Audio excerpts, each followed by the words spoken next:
বিশেষ উদ্দেশ্যে সৃষ্টি করেছেন। এছাড়াও আল্লাহ রাব্বুল আলামিন এই পৃথিবীতে যতগুলো মাখলুক রয়েছে সব মাখলুককে তিনি কোনো না কোনো উদ্দেশ্যেই সৃষ্টি করেছেন। আল্লাহ রাব্বুল আলামিনের কোনো একটা সৃষ্টি নিরর্থক নয়, অমূলক নয়, অহেতুক নয়।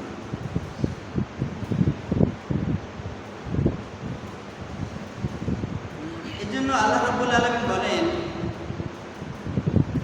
আল্লাযীনা ইয়াযকুরুনাল্লাহা কিয়ামান ওয়া qu'ুদান ওয়া আলা জুনুবিহিম ওয়া ইয়াতাফাক্কারুনা ফি খালকিস সামাওয়াতি ওয়াল আরদ রাব্বানা মা খালাকতা হাযা বাতিলা সুবহানাকা ফাকিনা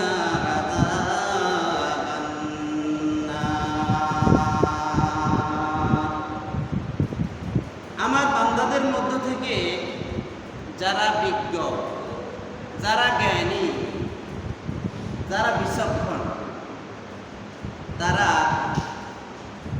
যখন দণ্ডায়মান থাকে বা দণ্ডায়মান অবস্থায় দাঁড়িয়ে আমার জিকির আজকার করে, আমার বান্দিগি করে, আমার গোলামি করে, বান্দারা বসেও আমার গোলামি করে, এমনকি বান্দারা শায়িত অবস্থায়ও আমার বান্দিগি করে।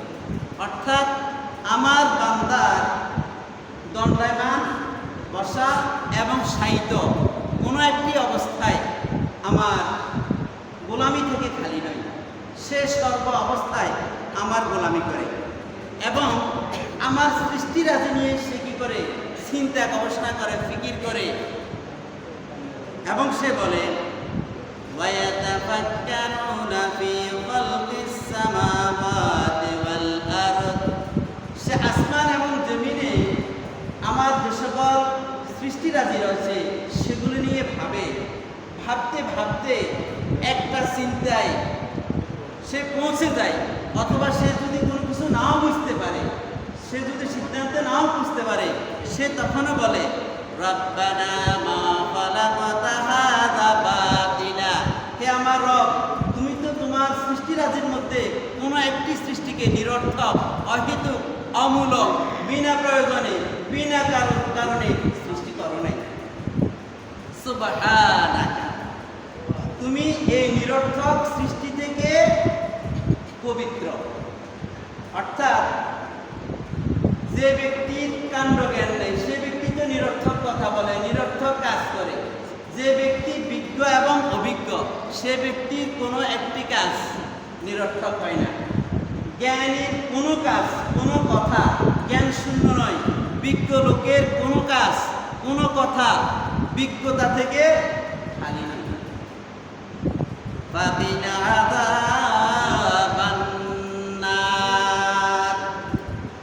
সুতরাং তুমি আমাকে জাহান্নামের কঠিন ভয়াবহ শাস্তি থেকে পরিত্রাণ দাও।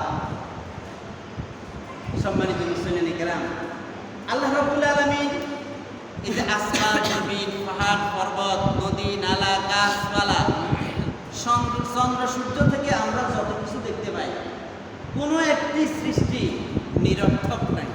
পোকামাকড়, এই যে সাপ বলেন, বিচ্ছু বলেন, পিঁপড়া বলেন, মশা বলেন, মাছি বলেন, কোনো একটি সৃষ্টি অহেতুক নয়, নিরর্থক নয়। আল্লাহ রাব্বুল আলামিন কোন সৃষ্টিকে, কোন মাখলুককে কি জন্য সৃষ্টি করেছেন সবগুলোর বিবরণ আল্লাহ রাব্বুল আলামিন দেননি।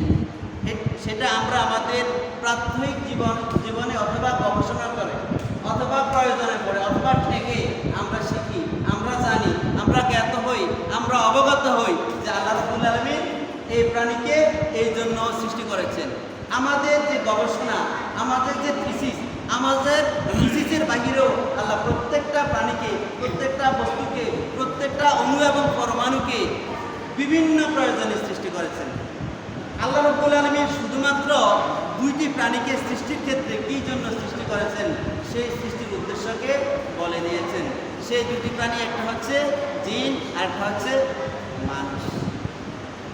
এই দুইটা প্রাণীকে আল্লাহ রাব্বুল আলামিন কী জন্য সৃষ্টি করেছেন সেটা বলে দিয়েছেন। আর বাকি সৃষ্টির ক্ষেত্রে আল্লাহ রাব্বুল আলামিন বলে দিয়েছেন এগুলো তোমাদের জন্য। এই যে আপনি দেখেন, এই যে সূর্য, এটা কার কাজে লাগতেছে? আমাদের কাছে। চন্দ্র কার কাজে লাগতেছে? আমাদের কাজে লাগতেছে। আপনার এই যে গাছপালা কার কাজে লাগতেছে? বহু কাজ, একটা গাছের কত কাজ।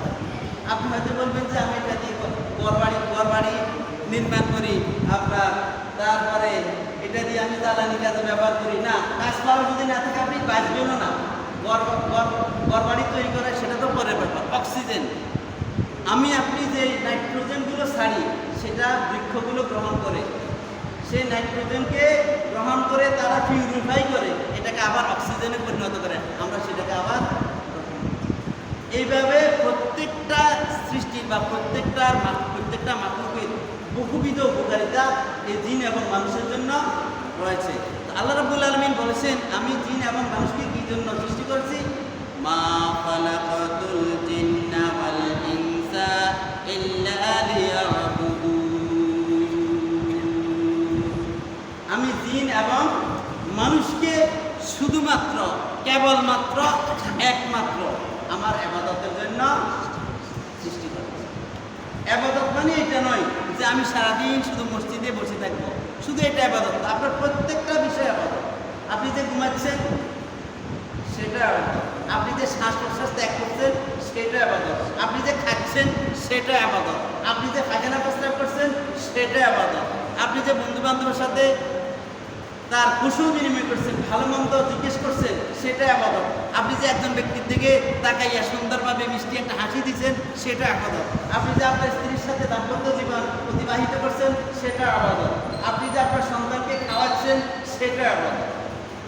প্রত্যেকটা বিষয় আমার আপনার জন্য কি আবাদত, হয়তো আমরা বুঝি না। আপনি সন্তানকে খাওয়াচ্ছেন, এতিম মিসকিনকে খাওয়াচ্ছেন, অসহায়কে খাওয়াচ্ছেন, আল্লাহ বলছে সেটা তো তুমি আমাকে খাওয়াচ্ছ, সেটা তো আমাকে খাওয়াচ্ছ, আমি তার পরিত্রাণ দেব। আমি আপনাদেরকে একটা এক্সাম্পল দিই।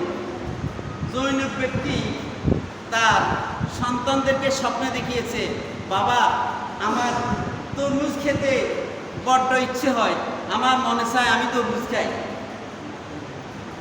তো সন্তান চিন্তা করলো বাবা তো মারা গেছে, এখন বাবাকে আমরা তরমুজ খাবো কোথেকে? তারপরও কিছু তরমুজ তারা নিল, কিছু তরমুজ নিয়ে ওই ছেলে তার সন্তানকে নিয়ে একটা ঘোড়াতে বসে তারা রওনা দিল। রওনা দিতে দিতে যেতে যেতে এখন বাবার সন্তান তো পাওয়া যাচ্ছে না, বাবা তো মৃত্যুবরণ করেছে। তো বহুদূর যাওয়ার পরে তারা যখন শ্রান্ত অবসন্ন হয়ে গেছে, ক্ষুধা পেয়ে গেছে, তখন তারা বাপ বেটা দুইজন বসি বসি এই তরমুজ খাইল। এবং যে ঘোড়াত করে গেছে ঘোড়ারও ক্ষুধা পেয়েছে, ঘোড়াকেও তারা কি করছে ওই তরমুজকে খাওয়াইছে। খাওয়ানোর পরে বাপ বেটা দুইজন বাড়িতে ফিরে এসেছে সন্ধ্যার দিকে। পুরো দিন বাবাকে, অর্থাৎ যে বাবা মৃত্যুবরণ করছে সেই বাবা খোঁজাখুঁজির পরও তাকে খুঁজে পাওয়া যায়নি।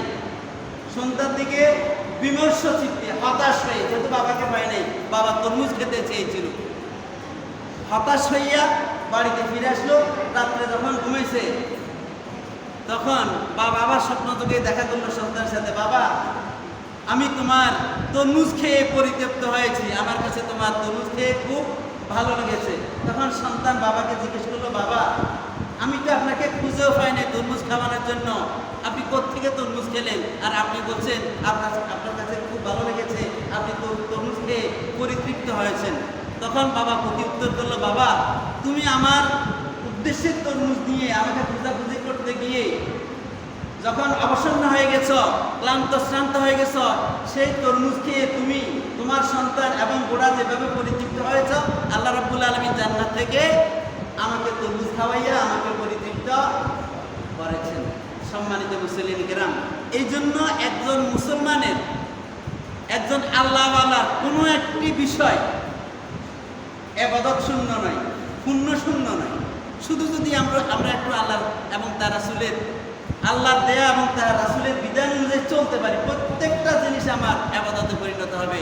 আমি যে বাজার করলাম সেটা আমার ইবাদত, আমি যে ফসল বপন করলাম অর্থাৎ রোপণ করলাম সেটা আমার ইবাদত, সেখানে যে আমি সার ছিটাইলাম সেটা ইবাদত, আমি যে আগাছা নিড়াইলাম সেটা ইবাদত, আমি যে পানি ছিটাইলাম সেটাও ইবাদত, আমি যে বাছুটিন দিলাম সেটাও ইবাদত, আমি যে সেখান থেকে ফসলগুলোকে আমি কেটে আনলাম সেটা ইবাদত, সেটাকে তো আমি নিলাম, সিদ্ধ করলাম, তারপরে এটাকে চুড়াইলেন, এটা দিয়ে ভাত রান্নার পরে আমি খাইলাম, খাওয়ার পরে পায়খানা দিলাম, সব কিছু ইবাদত। আমার আপনার ইবাদত শূন্য কিছুই নাই, যদি আল্লাহর দেয়া এবং নবী সাল্লাল্লাহু আলাইহি ইসলামের দেখানো সিস্টেম বা রুল অনুযায়ী আমি করতে পারি। সম্মানিত মুসলিম কেরাম, তাহলে আল্লাহ রাব্বুল আলামিন আমাদেরকে সৃষ্টি করেছেন তার বান্দেগীর জন্য, তার গোলামের জন্য। কিন্তু আমাদের কর্মকাণ্ড দেখলে মনে হবে যে আমরা শুধু যেন খাওয়ার জন্য এই জমিনে এসেছি। অনেকেই বলে যে এই জমিনে আসি তো খাইতে লইত, খাওয়া করার জন্য তো এই জমিনে এসেছি। না, এই জমিনে আমি আপনি খাওয়া করার জন্য আসি নাই। খাওয়া করা আমার আপনার হবে ঠিক আছে, তবে উদ্দেশ্য কিন্তু খাওয়া করা নয়, উদ্দেশ্য হচ্ছে ইবাদত করার জন্য। একজন ব্যক্তি হুন্ডা লইল, সে হুন্ডা চালাইবে, হুন্ডা চালাইয়া প্রয়োজন সারাইবে, এখানে সেখানে যাবে। এখন সে যদি বলে আমি হুন্ডা লইছি পেট্রোল জ্বালানোর জন্য, ডিজেল জ্বালানোর জন্য, অকটেন জ্বালানোর জন্য, এটা তাকে কি কেউ বিজ্ঞ বলবে? তাকে লোকে বলবে পাগল। পাগলে বলে কি? সে তো ডিজেল জ্বালানোর জন্য, পেট্রোল জ্বালানোর জন্য, অকটেন জ্বালানোর জন্য হুন্ডা কিনে নাই। সে হুন্ডা কিনেছে তার প্রয়োজনীয়তা সারানোর জন্য, আর এই প্রয়োজনীয়তা সারাতে গিয়ে তাকে কিন্তু এই ডিজেল, এ অকটেন দিতে হবে। ঠিক আমি আপনিও আল্লাহ রাব্বুল আলামিনের ইবাদত বান্দেগি করতে গিয়ে আমাকে আপনাকে খেতে হবে, আমাকে আপনাকে ঘুমাতে হবে। আরে খাওয়া এই ঘুমানো এটা তো এখন সম্মানিত মুসলিম কেরাম, অনেকে তো বলেও ফেলে, বিজ্ঞজন তারা বলে নগদ জাফাও হাত পেতে নাও বাকির খাতা শূন্যতা, দূরের বাদ্য লাভ পিছনে মাঝখানে যে বেজায় পাক। তারা বলে কি, যেটা নগদ খাও সেটা লুফে নাও, দূরের বাদ্য লাভ কি শুনে মাঝখানে যে বেজায় পাক। লোকে বলে, আলমোলামারা বলে, হুজুররা বলে মরলে নাকি বেহেশত দিবে, সেটা তো বহু পরের কথা, কইলেও হইতে পারে নাও তো হইতে পারে। তাসলিমা নাসরিন তার মাকে প্রশ্ন করছে, মা তুমি যে কষ্ট করি নামাজ পড়তেছ, কোরআন তেলাওয়াত করতেছ, রোজা রাখতেছ, এখন আমার প্রশ্ন হইল যদি পরকাল বলতে কিছু না থাকে, যদি বেহেশত না থাকে, তাহলে তোমার এটা কি নিরর্থক হইল না? নাউজুবিল্লাহ মিন যালিক। অথচ সে একটা ডক্টর, সে একটা পিএইচডি ধারী লোক। এই হচ্ছে তারা হচ্ছে পণ্ডিত মূর্খ, অর্থাৎ তারা পণ্ডিত হওয়ার পরেও তারা মূর্খ অবস্থায় রয়েছে। অনেকে তো এটা বলে, এ বেলা বাই মদ খেয়ে নাও, কাল নিশীতের ভরসা কই, সাতনি জাগে যুগ যুগ ধরে, আমরা তো আর রইব না সই। মূর্খ বলেছিলেন যে এই বেলা মদ খাইল, কাল নিশ্চিতের ভরসা করি, কাল পর্যন্ত যে বাঁচবো এটার তো কোনো গ্যারান্টি নেই। সাতনি জাগে যুগ যুগ ধরে, আমরা তো আর রইব না সই। এ সাত যুগ যুগ ধরে রয়েছিল, আছে এবং থাকবে, কিন্তু আমি আর তুমি তো থাকবো না। তার কারণে কি করো? মদ খেয়ে নাও। এটা হচ্ছে বিকৃত মস্তিষ্কের কথা। আল্লাহ রাব্বুল আলামিন এই আশরাফুল মাখলুকাত মানুষকে তার ইবাদত বন্দেগীর জন্য সৃষ্টি করেছেন, খাওয়ার জন্য নয়। খাবে এই জন্য মানুষকে আশরাফুল মাখলুকাত আল্লাহ রাব্বুল আলামিন করেন নাই। যদি খাওয়ার উপর ডিফেন্স করে আশরাফুল মাখলুকাত নির্বাচন করা হতো, তাহলে তো গরু মহিষকে আশরাফুল মাখলুকাত নির্বাচন করা হতো। কেননা গরু মহিষ তারা আমাদের চাইতেও আরো সুঠাম দেহের, আরো বিশাল দেহের অধিকারী, তারা আরো বেশি খায়, তারা আশরাফুল মাখলুকাত হইতো। এখন আপনি হয়তো প্রশ্ন করবেন যে তারা তো খায় এই ঘাস, লতা পাতা, খড়কুড়ো, তারা কিভাবে আশরাফুল মাখলুকাত হবে? আমরা যেহেতু মাছ গোস্ত খাই, সেহেতুই আমরা আশরাফুল মাখলুকাত হিসেবে আল্লাহ রাব্বুল আলামিন আমাদেরকে নির্বাচন করেছেন। তাহলে এখানে উত্তর হচ্ছে, আপনি কি একটা সিংহের চাইতে বেশি গোস্ত খান? আপনি কি একটা বাঘের চাইতে বেশি গোস্ত খান? আপনি কি একটা কুমিরের চাইতেও মাছ গোস্ত আরো বেশি খান? না, খান না। আল্লাহ রাব্বুল আলামিন এই খাওয়ার উপরে ডিফেন্স করে আমাদেরকে আশরাফুল মাখলুকাত বানান নাই। আল্লাহ রাব্বুল আলামিন আমাদেরকে জ্ঞান দিয়েছেন, আমাদেরকে বুদ্ধি দিয়েছেন। আমরা এই জ্ঞান এবং বুদ্ধিকে বিচার বিশ্লেষণ করে কোনটা আমার করণীয়, কোনটা আমার বর্জনীয়, এটাকে নির্বাচন করে করণীয়টাকে আমাদেরকে গ্রহণ করতে হবে, আর বর্জনীয়টাকে আমাদেরকে পদদলিত করতে হবে। এই জন্য আমরা আশরাফুল মাখলুকাত। আর যদি আমি সত্য এবং মিথ্যার মধ্যে কম্পেয়ার না করতে পারি, সত্য মিথ্যা, ধ্বংস এবং কল্যাণ দুইটাকে যদি আমি একাকার করে ফেলি, তাহলে তো আমি অজ্ঞ, আমি আর বিজ্ঞ রইলাম না, আমি আর আশরাফুল মাখলুকাত হইলাম না, আমি এবার ফুসুস চাইতে নিকৃষ্ট পানিতে পরিণত হয়ে গেলাম। খাদ্যের উপরে ডিফেন্স করি যদি আমরা আশরাফুল মাখলুকাত নির্বাচন করি, তাহলে অবস্থা হবে এমন। আপনারা হয়তো অনেকে পড়েছেন, আমরা ছাত্র জীবনে পড়েছিলাম, শেখ সাদি একবার রাজ দরবারে গিয়েছিল সাদা মাঠা নর্মাল একটা পোশাক পরে। তো যখন রাজ দরবারে সাদা মাঠা নর্মাল পোশাক পরে গিয়েছিলেন, রাজ কর্মচারীরা ভেবেছিল উনি কোনো সাধারণ মানুষ হবেন, তো সাধারণ মানুষ হিসেবে তাকে আপ্যায়ন করা হইল। উনি কোনো কথা বলেন নাই এবং তিনি তার পরিচয় দেন নাই। উনি বুঝতে পারছেন যে রাজ দরবারে রাজ কর্মচারীরা তার এই সাদামাটা পোশাকের কারণে তাকে ভালোভাবে আপ্যায়ন করেন নাই, ভালোভাবে মূল্যায়িত করেন নাই, তার জন্য বিশেষ কোনো ভোজের বন্দোবস্ত করেন নাই। তিনি চলে গেলেন। চলে গিয়ে কিছুদিন পরে একবারে অনেক দামি আলখাল্লা পরে, দামি একটি জামা পরে আবার তিনি সেই রাজদরবারে গেলেন। রাজদরবারে যাওয়ার পরে এখন সবাই দেখতে পেল এই তো শেখ সাদি। এই জন্য ওনার জন্য আপনার খাসি জবাই করে, এই করে সেই করে, উন্নত মানের পিঠা পায়েস আরও কত বিভিন্ন রকমের খাদ্যের আঞ্জাম দিল, ব্যবস্থাপনা করলো। এখন যখন তার সামনে এই খাদ্যগুলোকে পরিবেশন করা হলো, তিনি প্রত্যেকটা খাদ্যকে পকেটের মধ্যে ঢুকাচ্ছেন, নিচ্ছেন আর পকেটের মধ্যে ঢুকাচ্ছেন। তখন রাজকর্মচারীরা তাকে জিজ্ঞেস করলো, হুজুর আপনি এমন কেন করছেন? আপনাকে তো আমরা খাদ্য দিয়েছি, আপনি এটা ভাবিয়েন না যে আপনি খাওয়ার পর আপনার খাদ্যগুলো শেষ হয়ে যাবে, আপনি বাড়িতে নিতে পারবেন না, আপনি এগুলো খান, আমরা যাওয়ার সময় আপনাকে আরও কিছু খাদ্য দিয়ে দেবো যেটা আপনি বাড়িতে যাওয়ার সময় নিয়ে যেতে পারবেন।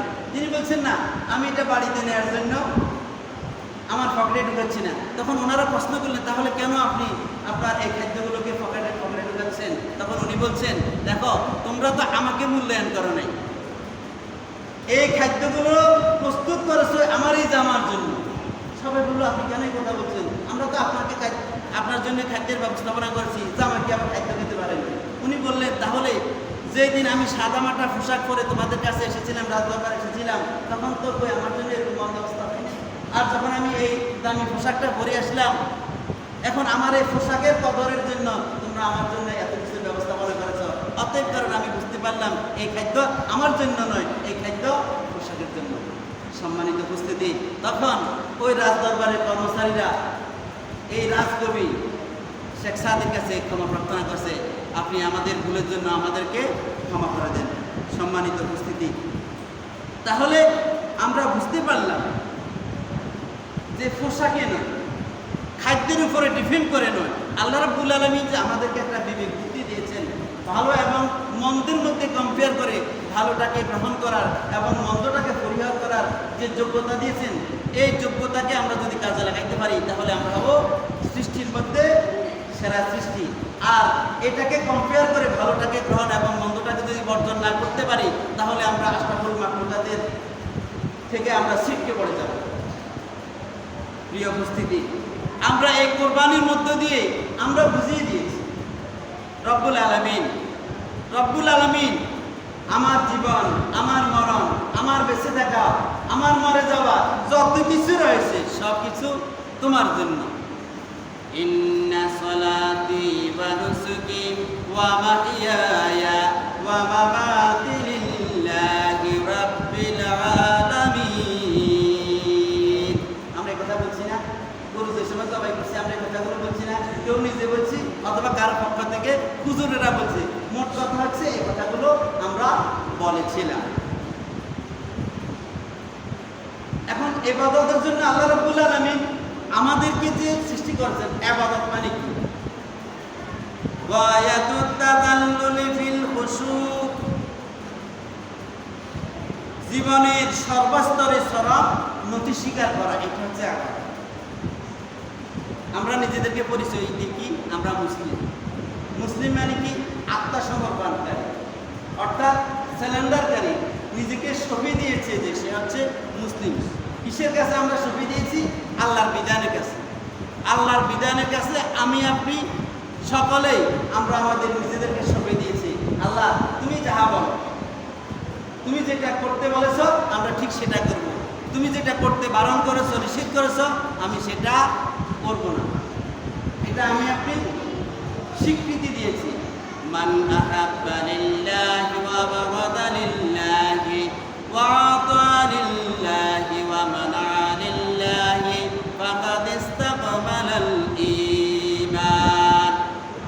আমি আপনি কাউকে ভালোবাসবো, সেটা হইতে হবে আল্লাহর জন্য। কারোর সাথে শত্রুতা পোষণ করব, সেটা হইতে হবে আল্লাহর জন্য। কাউকে আমরা কিছু দিব, সেটা হইতে হবে আল্লাহর জন্য। কাউকে আমরা দেয়া থেকে বিরত থাকবো, সেটা হইতে হবে আল্লাহর জন্য। যদি এই বৈশিষ্ট্য আমার আপনার মধ্যে থাকে তাহলে আল্লাহ নবী সাল্লাল্লাহু আলাইহি ওয়াসাল্লাম বলেছেন, তাহলে তুমি হচ্ছ পরিপূর্ণ মুমিন। আমরা যেহেতু আল্লাহ রাব্বুল আলামিনের কাছে আত্মসমর্পণ করেছি, সেহেতু কোনো কিছুতে প্রশ্ন করার কোনো সুযোগ নেই যেমন আমাদের মধ্যে অনেকে বলে থাকেন ইসলাম নারীকে ঠকিয়েছে, অনেকে বলে ইসলাম নারীকে ঠকিয়েছে। এখন ওই মূর্খদের কাছে আমাদের প্রশ্ন, তোমরা বলে দাও কে ইসলামকে, কে নারীকে জিতিয়েছে? ইসলাম আসার আগে নারীকে তো জীবন্ত অবস্থায় কবরস্থ করা হতো। নারী সন্তান জন্মগ্রহণ করলে, কন্যা সন্তান জন্মগ্রহণ করা হলে কারো কাছে এটা প্রকাশ করতে সে আত্মসম্মানের হানি মনে করত। তারা কি নারীকে সম্মানিত করেছে? তারা তো সম্মানিত করে নাই। তারা তো নারীকে কলঙ্কিত মনে করেছিল, তারা নারীকে কলঙ্ক মনে করেছিল।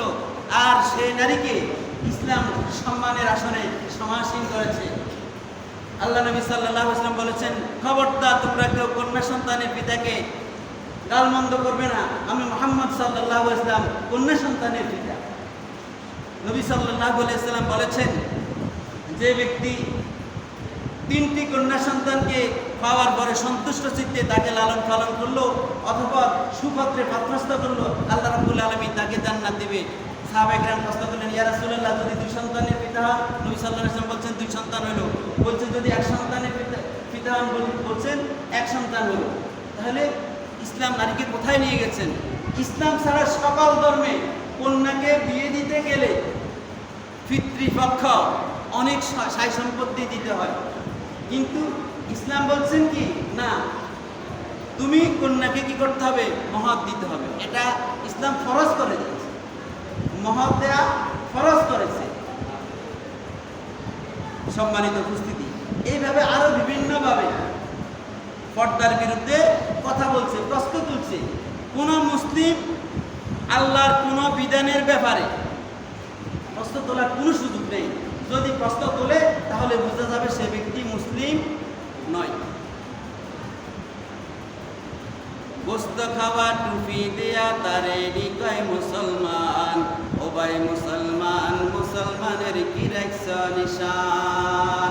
আপনি দেখবেন যারা ইসলামের বিধিবিধানের বিরুদ্ধে কথা বলে তারা আপনার চাইতেও আরো বড় গরু কিনছে, আরো বড় গরু ক্রয় করে সেটা দিয়ে কোরবানি দিছে। সে ব্যক্তি আপনার সাথে গোস্ত বেশি খেয়েছে, আপনার সাথে আরো বেশি এনার্জি অর্জন করেছে, সেটা মুসলিমের পরিচয় না। মুসলিম তো সেই যে ব্যক্তি আল্লাহ রাব্বুল আলামিনের বিধিবিধানের কাছে নিজেকে সঁপে দিয়েছে, স্যালেন্ডার করেছে।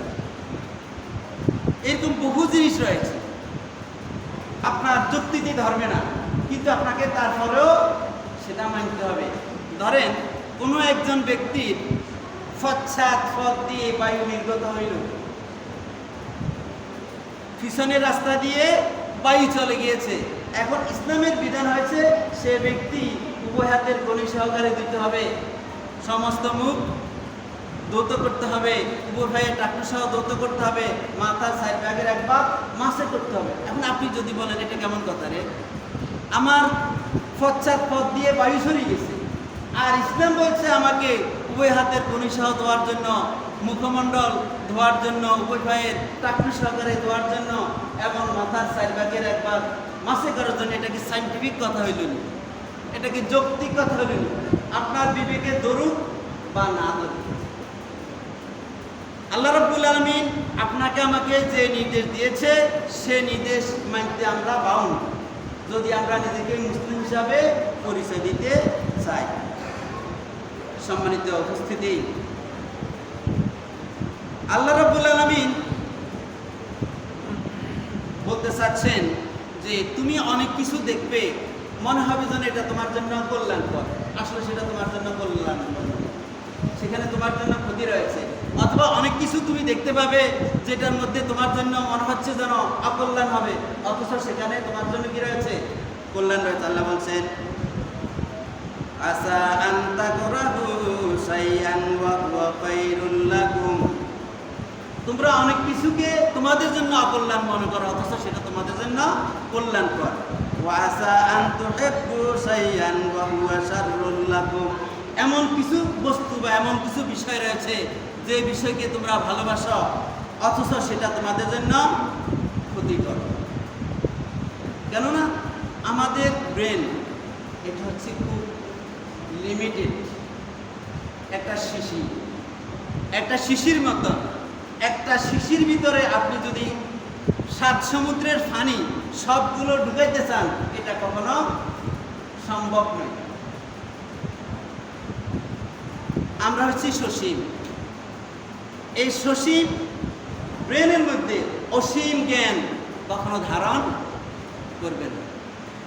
একটা বাচ্চা, আমরা একটা ইংরেজি বইতে দেখছিলাম, ব্যাঙ গরুর সাথে পাল্লা দিছে যে গরু এত খাদ্য খায় কেন, আমিও খাবো।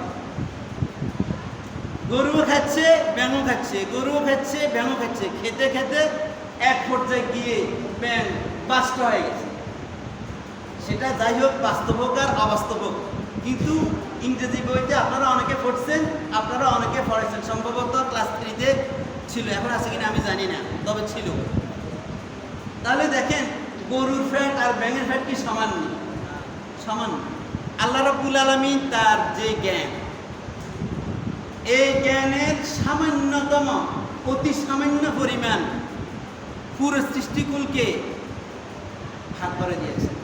এরপর তো সামান্য জ্ঞানের অধিকারী, অতি সামান্য জ্ঞান থেকে একটা ভাগ হয়েছে, অতি সামান্য জ্ঞান থেকে আরো সামান্য, সামান্যের ধরেন বালি পরিমাণ জ্ঞানের ভাগ করতে করতে করতে করতে করতে অনুপরমাণু করি, প্রত্যেকে আমরা একটু একটু ভাগ পাইছি। এই ভাগের পরেও মানুষ এই হাজার হাজার মনে মনে টনে টনে লোহাকে বাতাস উপরে বাসাইতেছে। এখান থেকে আমেরিকায় কথা বলছে, একজন অপরজনকে দেখতে পাচ্ছে, কথা তো শুনতে পাচ্ছে। এইভাবে আরো বহুবিধ। আমার সাথে আপনারা অনেকে হয়তো উদাহরণ আরো বেশি জানেন। এখন কথা হচ্ছে, আমরা যদি চিন্তা করি, তাহলে তো আমরা অবশ্যই আল্লাহকে সিজদা করতে বাধ্য হয়ে যাই। আল্লাহ রাব্বুল আলামিন আমাদের সকলকে, আল্লাহ রাব্বুল আলামিন এই সৃষ্টিকুল দেখে, আল্লাহর সৃষ্টি দেখে যাতে করে আমরা এই স্রষ্টাকে বুঝতে পারি, সেই তৌফিক আমাদের সকলকে দান করুন। আমিন। ওয়া মা আলাইনা ইল্লাল বালাগ। আপনারা যারা আসলে করেন নাই, স্যার এটা